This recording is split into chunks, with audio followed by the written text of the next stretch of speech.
Morning. It's time for another movie review. Today's movie will be Django, the new Quentin Tarantino film. And anytime you say Quentin Tarantino, you think blood, gore, a lot of people dying in one place and all over the place. Just real gory type movies.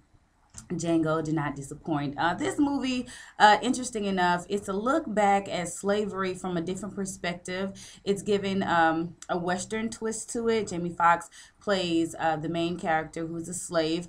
Also with Christoph Waltz, Leonardo DiCaprio. He is the Candyland owner, and Candyland is a slave plantation in Mississippi. This movie is interesting. It takes you on a very, especially if you're African American, an emotional journey. I'll say that a couple of scenes I just wasn't ready for. And I went to the movies to see this with my boyfriend, and it's a couple of times, like, I know he felt my whole body tense up and clench, just because it was just disturbing. But slavery is disturbing, period. It's just disturbing. So we had Jamie Foxx, who I said played Django. He is the main character in the movie. Christoph Waltz, he plays Dr. King Schultz, and Dr. Schultz is a German who is completely against slavery, and he seeks out Jamie Foxx's character because Jamie Foxx knows how some people that he's looking for look. And Dr. Schultz is a bounty hunter. He used to be a dentist and not anymore.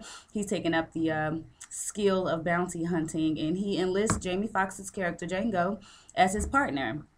And they're going through this journey, and I mean, one of the highlights of the movie is that Jamie Foxx has a recollection, or I would say he has the epiphany of, hey, I can kill white people for money. And I used to be a slave, and now I'm a free man.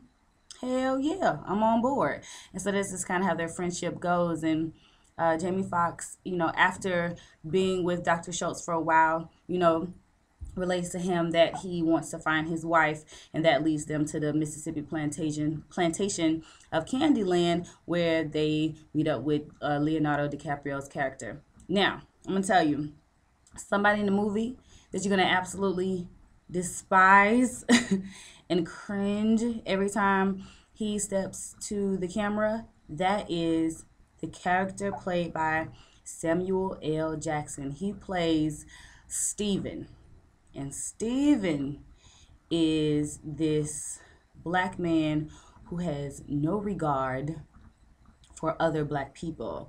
It's just like, as long as he can stay in his little position in the master's house, he don't care who he bring down or who he hurts in the process. And by the end of the movie, you will have such a disdain for him. You will not be able to stand him. Like, literally, every time he graced the screen, I was just like, ugh, eye roll.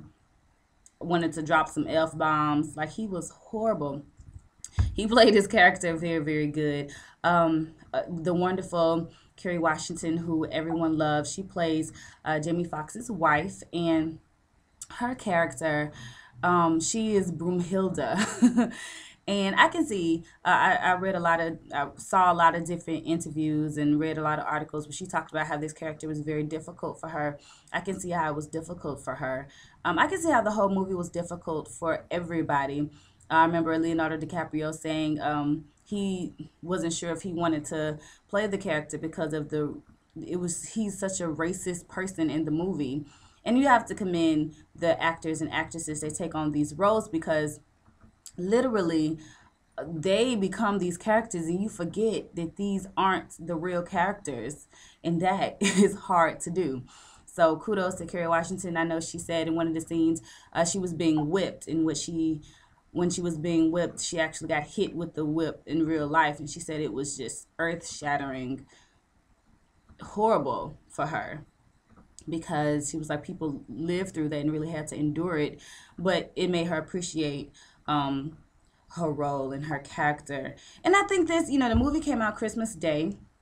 It's a action, drama, Western, and I think it should give black people more of an appreciation from where we come from. And, like I said, it's a couple of disturbing moments in the movie where I thought to myself, I don't know. I don't know if I'm going to be able to make it through this movie.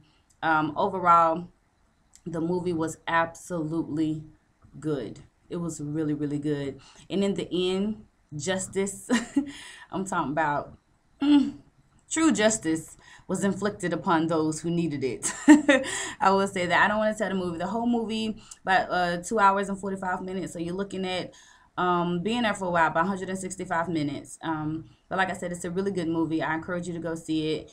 And it's just a whole different look at how slavery took an ugly turn, and how at least one person got a chance to seek revenge on those that harmed his loved ones. And Broomhilda, who is Kerry Washington in Django, make an absolutely great husband and wife couple in the movie. Samuel L. Jackson's character Steven plays an awesome nemesis. Leonardo DiCaprio, Christoph, I tell you, that dude, he was amazing. His character, Dr. Schultz, and how he just really took on Jamie Foxx and mentored him. And you could really see that he despised slavery and he wasn't a fan of it. And in one of the scenes where they kind of went undercover into Candyland, you get to see that he's not one to be played with when it comes to racism. I'll tell you this, Jamie Foxx shows his butt, his balls, and his front side. He shows his peen in the movie. And somebody actually grabs his peen, and it's obviously he's like holding it. And I was like, really? In real life? Like balls on the screen. Just I guess for the ladies who wants to see Jamie Foxx naked, there you go. So that's my review on Django Unchained, Quentin Tarantino's new movie. It was really, really good. You need to go see it. Thumbs up.